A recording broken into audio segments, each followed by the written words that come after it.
নমস্কাৰ। আজি সপ্তম পাঠৰ দিন। আজি আমি আবৃত্তিৰ টেকনিক সম্পৰ্কে অলপ আলোচনা কৰিম। এটা কবিতা হাতত ল'লে আপুনি কি কি কাম কৰিব লাগিব, কেনেধৰণৰ আপোনাৰ প্ৰস্তুতি হ'ব লাগিব, এই কথাটো আমি আলোচনা কৰিম। এতিয়া যেতিয়া আপুনি এটা কবিতা হাতত ল'ব, তেতিয়া আপুনি কবিতাটোৰ বাক্য বিন্যাস বা তাৰ গাঁথন প্ৰণালী বা ষ্ট্ৰাকচাৰ আপুনি চাব লাগিব ভালদৰে। বাক্যবোৰ কবিয়ে কেনেকৈ লিখিছে,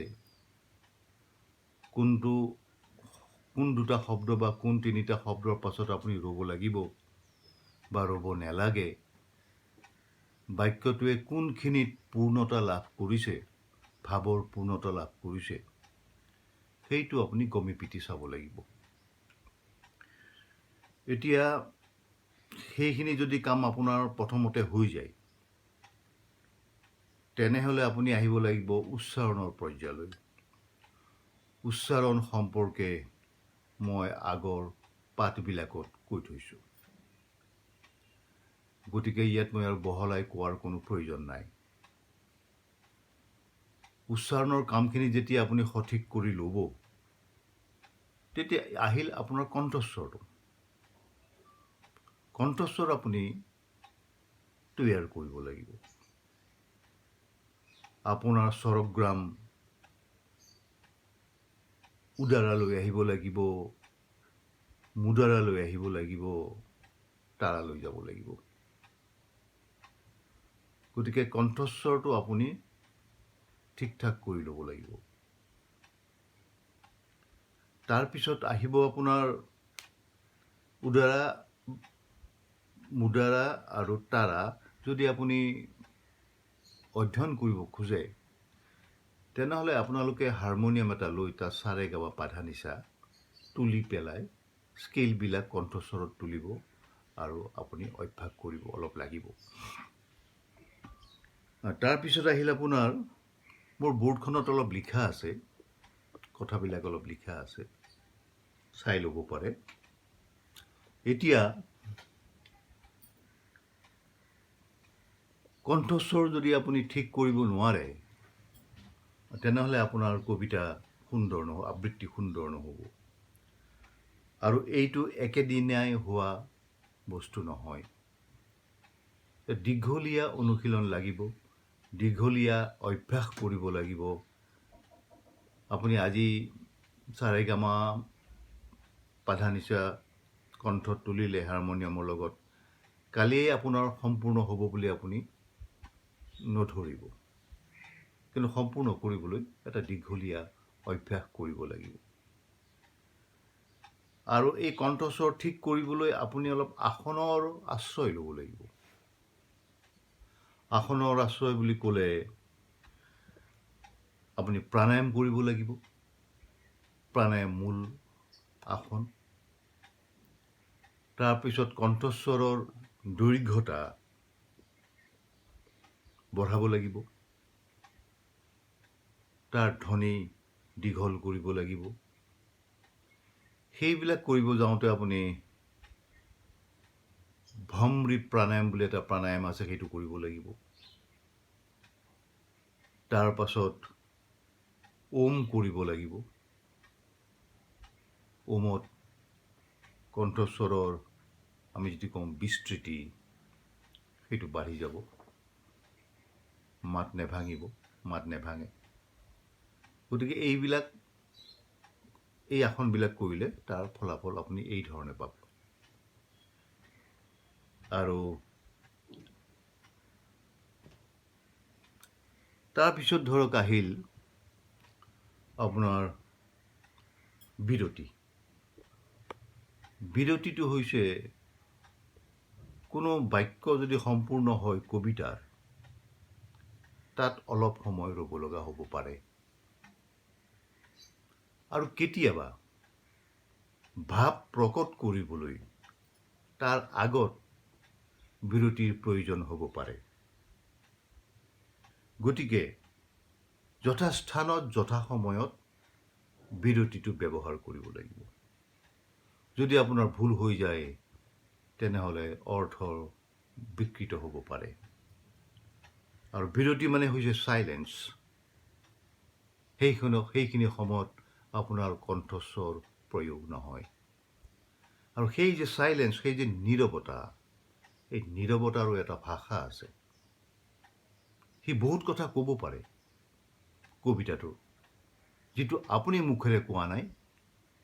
আপুনি দিয়া নীৰৱতাই বহুত কথা কবিতাটোত কৈ দিব পাৰে। গতিকে বিৰতি যথাস্থানত আৰু যথাসময়ৰ বাবে ব্যৱহাৰ কৰিব।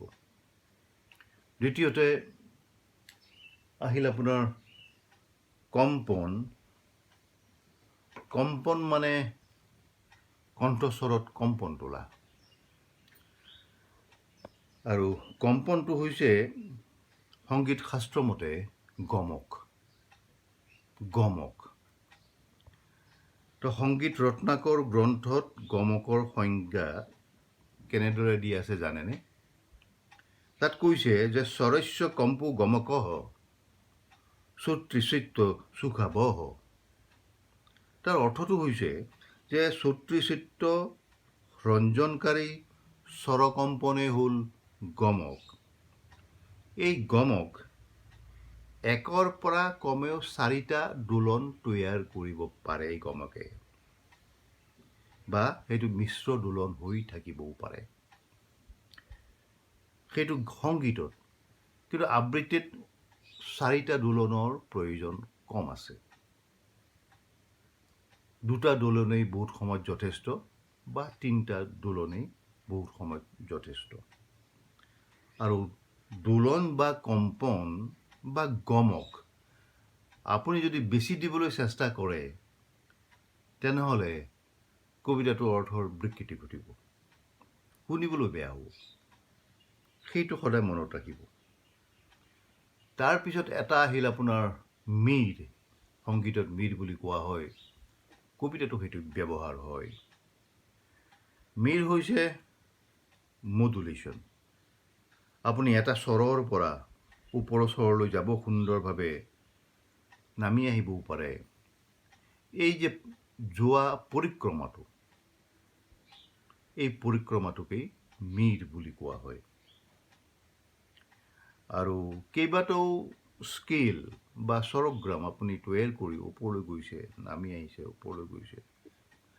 এই কেতিয়াবা কেইবাটাও স্বৰগ্ৰাম মিলিত হৈ থাকিব পাৰে।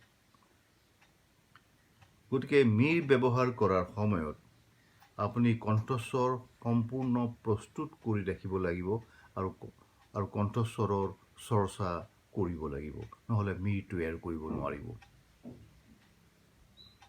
তাৰপিছত মই এটা কথা আৰু আলোচনা কৰিম যে এই সকলোবোৰৰ মাজত এটা কথা সকলোতকৈ ওপৰত থাকে, আৰু সেইটো হৈছে কি, আপোনাৰ ভিতৰৰ পৰা যিটো আন্তৰিকতা কবিতাৰ প্ৰতি, সেইটো থাকিব লাগিব। আপুনি কবিতাটোৰ মাজত সোমাই যাব লাগিব, ভিতৰত সোমাই যাব লাগিব। কবিতাটোৰ ভিতৰত এটা আত্মা আছে, সেই আত্মাটো সন্ধান আপুনি কৰিব লাগিব। আৰু কবিতাৰ আত্মাক যদি আপুনি বিচাৰি পায় তেনেহ'লে আপুনি কবিতাৰ মূল যিটো ৰস সেইটো ল'ব পাৰিব। যদি ৰস ল'ব পাৰে কবিতাৰ, তেনেহ'লে আপোনালোকে ৰস আনক দিবও পাৰিব। তাৰ উপৰি আছে ৰস 8বিধ আছে। ৰসৰ জ্ঞান লাগিব। ৰসৰ জ্ঞান বহুত পুথিত আছে, ৰসৰ জ্ঞান তাৰ পৰা ল'ব পাৰিব। মই ইয়াত দীঘলীয়া ব্যাখ্যা নকৰোঁ। ৰস মূল ভাৱ থাকে, মূল ভাৱৰ পৰা ৰসবোৰ সৃষ্টি হয়। আৰু এই 8টা ৰসৰ পৰা কমেও 30ৰ পৰা 32টামান সঞ্চাৰী ৰস সৃষ্টি হৈছে। সঞ্চাৰী ৰস সদায় অস্থায়ী। এই মূল ৰসৰ পৰা ওলায় আৰু মূল ৰসতেই লীন যায়। এইটো সাগৰৰ ঢৌৰ নিচিনা। সাগৰৰ ঢৌ সৃষ্টি হয়, উৰ্মিমালাৰ সৃষ্টি হয়, আৰু সেই সাগৰতেই আকৌ মিহলি হৈ যায়, নোহোৱা হৈ যায়। সঞ্চাৰী ৰস প্ৰায় তেনেকুৱাই। গতিকে মই কবিতাৰ সম্পৰ্কত, আবৃত্তিৰ সম্পৰ্কত এই মূলগত কথাকেইটা ক'লোঁ। আপোনালোকে এইখিনি ঘৰত অলপ চালি জাৰি চাব, অভ্যাস কৰিব, সাধনা কৰিব। সাধনা অবিহনে কোনো শিল্পই প্ৰাণ পাই নুঠে। আপুনি কবিতা আবৃত্তি কৰিব পাৰিব, কিন্তু কবিতাৰ যিটো প্ৰাণ আছে, সেই প্ৰাণটো আপুনি উলিয়াব নোৱাৰিব যদি সাধনা আপোনাৰ নহয়। ই এটা সহজ বস্তু নহয়। আপুনি কাগজ এখন হাতত লৈ তৎক্ষণাৎ মঞ্চত উঠি পেলাই কবিতাটো মাতি দিব, সেইটো নহয়। ইয়াৰ কাৰণে আপুনি চৰ্চা কৰিব লাগিব, অধ্যয়ন কৰিব লাগিব, কবিতা পঢ়িব লাগিব। বিভিন্ন ধৰণৰ কবিতা আপুনি পঢ়িব লাগিব, বিভিন্ন ৰসৰ, বিভিন্ন শৈলীৰ কবিতা পঢ়িব লাগিব, আৰু সেই কবিতা তেতিয়াহে আবৃত্তি কৰিব পাৰিব। এক ধৰণৰ কবিতা যদি আপুনি মাতি থাকে, তেনেহ'লে আপুনি তাতেই ৰৈ থাকিব, তাৰ ওপৰত যাব নোৱাৰে। আজিকালি যিবিলাক কবিতা লিখা হৈছে, সেইবিলাক কবিতা বৰ্ণনামূলক, ডেছক্ৰিপটিভ পয়েট্ৰি। কেৱল বৰ্ণনা, তাত অন্য একো নাই। আপুনি ভাবি ল'ব পাৰে সেইবিলাক কবিতা আচলতে দিনপঞ্জী, ডায়েৰী। আৰু কিছুমান কবিতাটো একদম ৰচনা, যেন ৰচনা পাঠ কৰিছে তেনেকুৱা যেন লাগে। সেই কবিতাত তাৎপৰ্য নাই, সেই কবিতাত সৌন্দৰ্য নাই, সেই কবিতাত একো বতৰা নাই যে আপুনি তাৰ পৰা কিবা এটা গ্ৰহণ কৰিছে।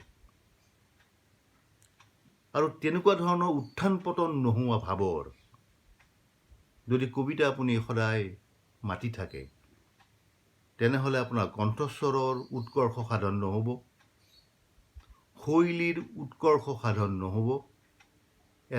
এক ধৰণৰ এটা স্কেলত কবিতাটো মাতি গৈ থাকিব, আৰু অলপ পিছত মানুহে সেইটো ৰস নাপাব। একঘেয়ামী এটা শৈলী তৈয়াৰ হ'ব। আপোনাৰ মূলগত কথাটো হৈছে কণ্ঠস্বৰ উত্থান পতন ঘটোৱা, স্বৰ ভেদ ঘটোৱা। যদি সেইটো নকৰে, কেৱল কবিতা পাঠেই কৰে, কেৱল কবিতা নামৰ দিনপঞ্জীবিলাক পঢ়ে, বা কবিতা নামৰ ৰচনা পাঠ কৰে, তেনেহ'লে সেই কবিতাৰ পৰা আপুনি একো আবৃত্তি শিকিব নোৱাৰিব। আপোনাৰ আবৃত্তি যিখিনি গুণ, সেই গুণ কবিতাটো থাকিব লাগিব, আৰু সেই কবিতাৰ পৰা আপুনি আবৃত্তিও শিকিব পাৰিব। গতিকে আজি এইখিনি কথা ক'লোঁ। এইটো ৭ম পাঠ।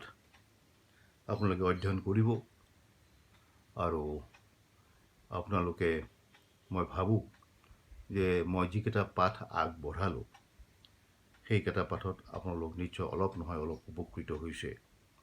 আৰু কবিতাৰ প্ৰতি যিটো সম্যক ধাৰণা, আবৃত্তিৰ যিটো সম্যক ধাৰণা, সেইটো বোধহয় কিছু পৰিমাণে আপোনালোকে ধৰিব পাৰিছে। গতিকে আপোনালোকে অভ্যাস কৰক, আবৃত্তি কৰক, ভাষাৰ পূজা কৰক, কুশলে থাকক, সাৱধানে থাকক। নমস্কাৰ।